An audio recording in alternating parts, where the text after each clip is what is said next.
빛을 전한 사람들 124강 우상 숭배하는 이방인과 타락한 이스라엘이라는 제목으로 말씀을 나누도록 하겠습니다. 이스라엘 군대가 전쟁에 나갔을 때 눈 멀고 그리고 늙은 엘리는 실로에 머물러 있었습니다. 엘리가 얼마나 걱정스러웠을까요? 두 아들이 전쟁터에 나갔고 이스라엘 백성들이 전쟁터에 나갔습니다. 또한 그들은 법궤를 가지고 전쟁터에 나갔습니다. 엘리는 걱정스럽게 불길한 예감을 가지고 전쟁의 결과를 기다리고 있었습니다.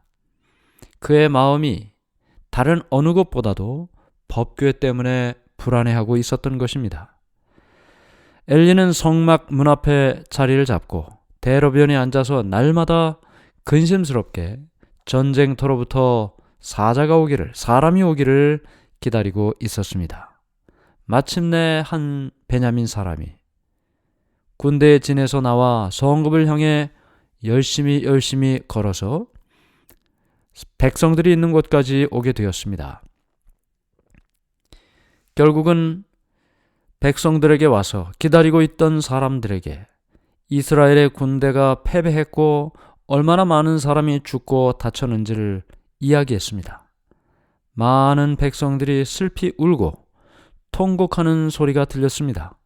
그 통곡하는 소리가 성막 곁에 있던 엘리에게도 들렸습니다. 그 사람을 엘리에게로 데려왔습니다. 그 사람은 엘리에게 말하기를 이스라엘이 블레셋 앞에서 도망하였고 백성 중에는 큰 전투가 벌어졌는데 당신의 두 아들 홈니와 비느하스도 죽었습니다. 엘리는 두려웠습니다. 떨렸습니다.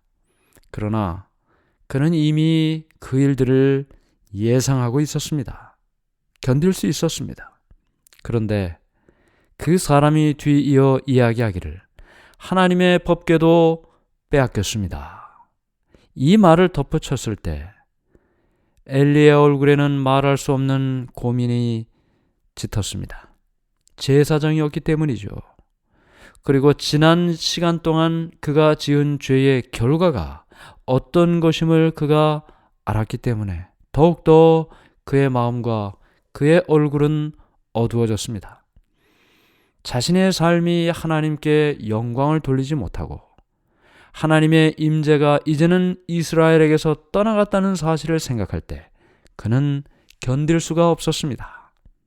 그는 모든 이야기를 듣고 힘이 빠져서 넘어져 목이 부러져 죽게 되었습니다. 홈니와 비느하스가 엘리의 아들들이죠.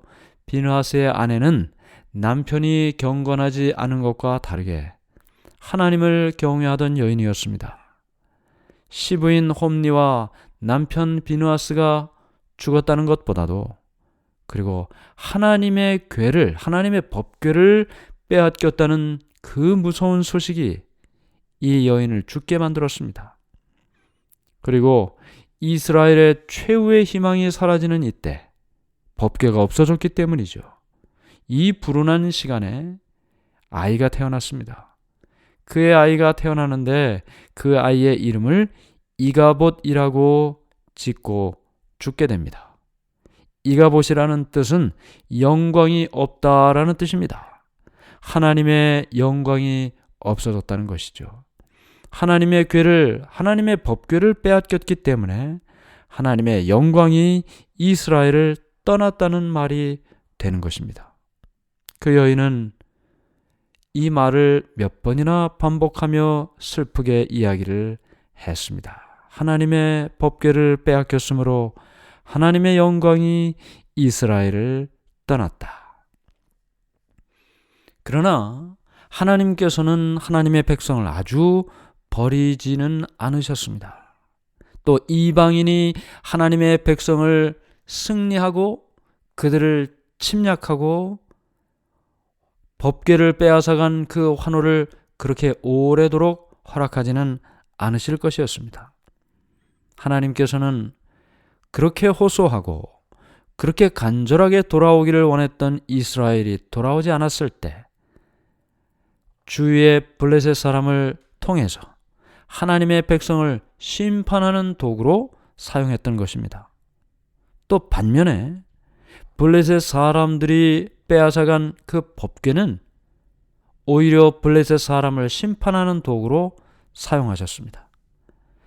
과거에는 이 법궤가 하나님의 임재의 상징이었죠.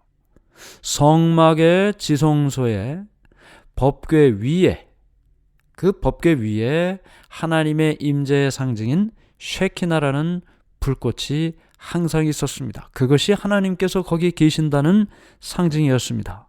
그러므로 법궤는 이스라엘 백성들에게는 하나님이 계신 곳, 곧 하나님의 보좌로 생각을 했던 것입니다.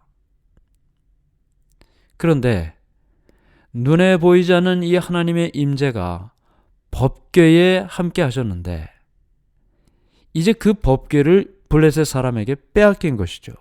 과연 블레셋 사람들에게 빼앗긴 그 법궤는 그들에게 어떤 의미가 있을까요? 법궤 안에는 하나님의 거룩한 율법, 십계명이 있었습니다. 이 법궤를 빼앗아간 블레셋 사람, 하나님을 경외하지 않는 사람, 하나님의 율법을 존중하지 않는 사람, 그들에게 이 법궤는 공포요, 두려움의 대상이었던 것입니다. 그래서 하나님께서는 가장 큰 원수를 하나님의 백성들의 불충성을 벌하는 도구로 사용하신다. 우리가 기억해야 되겠죠. 나중에 또 역사가 흐르면 이 남방 유다가 바벨론의 포로로 잡혀가지 않습니까? 그때도 마찬가지죠. 원수 같은 그 바벨론, 하나님을 믿지 않는 우상숭배의 나라, 그 나라를 통해서 불충성하고 있는 하나님의 백성을 심판하는 도구로 사용하셨습니다. 항상 그랬습니다. 악인들은 이스라엘이 징계를 당하는 것을 보고 환호하고 승리의 노래를 부를지 모르지만, 그러나 그들도 역시 거룩하시고 죄를 미워하시는 하나님의 심판을 당할 때가 오는 것입니다. 블레셋 사람들이 법궤를 빼앗아 갔을 때 그들은 의기양양하게 그 법궤를 가져갔습니다. 그리고는 그들의 여러 성읍 중에 아주 중요한 성읍인 아스돗이라는 곳으로 옮겨가서 그들의 신 다곤 신을 섬기고 있었어요. 다곤 신은 물고기 신이라고 했습니다. 그래서 상반신은 사람이고 하반신은 물고기 모양입니다. 그 다곤 신당에다가 이 법궤를 두었습니다. 그들은 어떻게 생각을 했냐면, 그들이 믿는 다곤 신과 이스라엘의 신이 합쳐서 자신들을 보호해주고 또 더 큰 능력을 갖게 해줄 것이라고 생각을 했습니다. 그런데 이제 이곳에서 법궤를 가져온 이후부터 이상한 일이 일어납니다. 다음날 다곤 신전에 들어갔을 때 그들은 아주 깜짝 놀랄 만한 광경을 보게 됩니다. 다곤 신상이 하나님의 법궤 앞에서 쓰러져 있는 것입니다. 얼굴이 땅에 닿아 있는 것입니다. 이 다곤 신의 사제들이 그 우상을 공손히 일으켜서 다시 제자리에 세웠습니다. 그런데 다음날 아침에 그들이 또 보니 그 신상이 이상하게 머리와 손이 끊어진 채 법궤 앞에 쓰러져 있는 것을 발견합니다. 그러니까 사람 모양을 하고 있는 상반신이 쓰러졌으니 남은 것은 하반신, 물고기 모양만 남는 것이죠. 인간의 모양과 같은 부분들은 다 절단이 되고 만 것입니다. 이 다곤 신을 섬기던 사제들 그리고 백성들은 두려워하기 시작했습니다. 이 신비스러운 일을 도대체 어떻게 설명할 수 있을까? 그들의 우상들이 저 이스라엘의 하나님 앞에서 멸망당할 것을 지금 상징적으로 보여주고 있는 것은 아닌가? 그래서 그들은 이제 법궤를 그들의 신전에 두지 않고 어떤 다른 건물에 따로 두었습니다. 자, 이렇게 법궤를 다른 건물에 두게 되는데 법궤를 둔 그 아스돗이라는 그 도시에 이상한 일들이 일어납니다. 치명적인 질병이 온 도시에 퍼지기 시작했습니다. 백성들은, 이 아스돗에 사는 사람들은 이스라엘의 하나님께서 애굽에 내렸던 그 재앙들을 다 알고 있었습니다. 그들이 당하는 이 고통, 바로 저 하나님을 믿었던 이스라엘 백성들의 법궤 때문이라고 그들은 생각했습니다. 그래서 그 법궤를 아스돗이라는 그 도시에서 가드라는 곳으로 옮깁니다. 그런데 아스돗에서 일어났던 그 모든 재앙들이 법궤가 옮겨간 가드라는 곳으로 역시 또 옮겨갔습니다. 따라갔습니다. 이제 그 사람들은 그 법궤를 다시 에그론으로 보냈습니다. 모든 도시들, 법궤가 옮겨지는 도시마다 재앙들이 따라갔기 때문에 모든 백성들은 법궤를 받을 때마다 두려워했습니다. 이스라엘 신의 궤를 우리에게로 가져다가 우리와 우리 백성을 죽이려 한다. 그들은 그렇게 부르짖었습니다. 가드와 아스돗 백성들처럼 저희 신들에게 가서 보호를 구했지만 그러나 아무런 소용이 없었습니다. 그래서 이제 그 사람들은, 블레셋 사람들은 이 법궤를 어디에다 둘 수가 없었어요. 두는 곳마다 문제가 생기니 무서워서 백성들은 그 법궤를 들에 갖다 두었습니다. 그랬더니 이번에는 쥐들의 재앙이 뒤따라서 이 쥐들이 다 몰려다니면서 말이죠, 토지를 다 망가뜨리고 창고와 들에 있는 그 곡식들을 다 먹어버렸어요. 질병과 기근과 이 철저한 파멸이 법궤를 빼앗은 그 블레셋 사람들에게 넘쳐나기 시작했던 것입니다. 7개월 동안 법궤는 블레셋 땅에 있었습니다. 이 7개월이라는 시간 동안에 이스라엘 사람들은 법궤를 찾으려고 노력하지도 않았습니다. 블레셋 사람들이 예전에는 이스라엘의 신의 상징이었던 이 법궤를 어떻게 해서든지 빼앗으려고 그렇게 했었는데, 이제는 어떻게 하면 이 법궤를 그들의 땅에서 좀 멀어지게 할까, 그걸 고민하게 되었습니다. 법궤가 이스라엘 백성들이 하나님께 충성할 때는 축복의 상징이었는데, 하나님을 믿지 않고 우상 숭배하던 블레셋 사람에게는 무거운 짐과 큰 형벌의 통로가 되고 만 것입니다. 법궤가 가는 곳마다 하나님의 형벌이 따라다녔기 때문이죠. 어떻게 해야 될지 고민했던 것입니다. 그래서 이 블레셋의 지도자들은 우상을 숭배하는 사제들, 그리고 점장이들을 다 불러 모읍니다. 물었습니다. 우리가 여호와의 궤를 어떻게 할꼬? 그것을 어떻게 본처로 보낼 것을 우리에게 가르치라. 그들은 값진 재물을 들여서 법궤를 돌려보내라는 권고를 받습니다. 그렇게 해야만 이 성에 퍼져 있는 모든 질병도 없어지고 모든 재난도 없어질 것이라고 이야기를 했습니다. 우리는 이 이야기를 통해서 이 법궤를 사이에 두고 양쪽 진영의 모습을 대조적으로 봅니다. 한쪽은 타락한 이스라엘입니다. 하나님의 백성이었죠. 그들에게 법궤가 주어졌습니다. 그러나 그들은 법궤 안에 있는 하나님의 율법을 존중하지 않았습니다. 물론 하나님을 존중하지 않았기 때문이죠.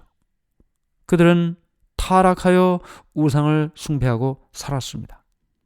또 한편에 있는 사람들은 우상을 숭배하는 블레셋 사람들이었습니다.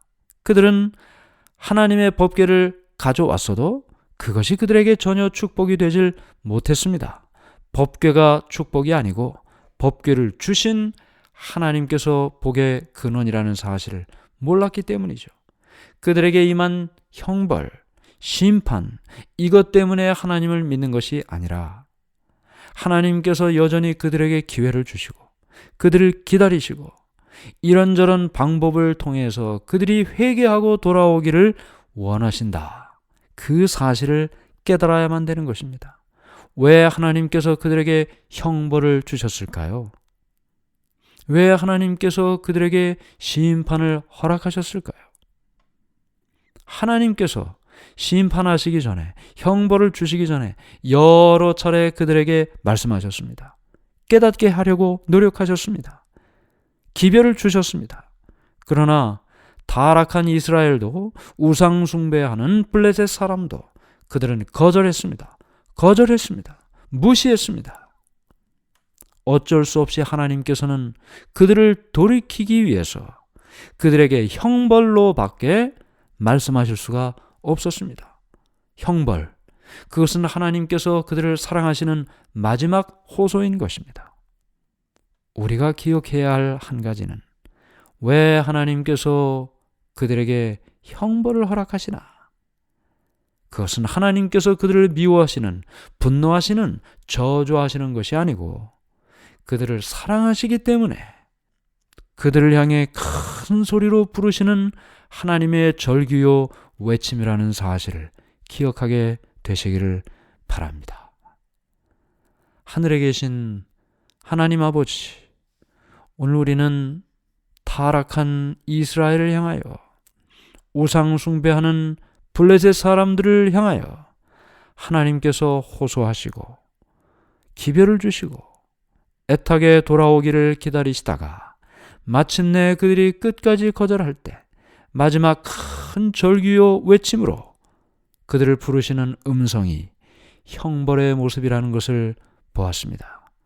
형벌을 통해 하나님을 오해할 것 아니라 형벌을 통해 하나님의 사랑을 이해하는 우리의 믿음과 신앙이 되도록 인도해 주시옵소서. 예수님의 이름으로 간절히 기도드리옵나이다. 아멘.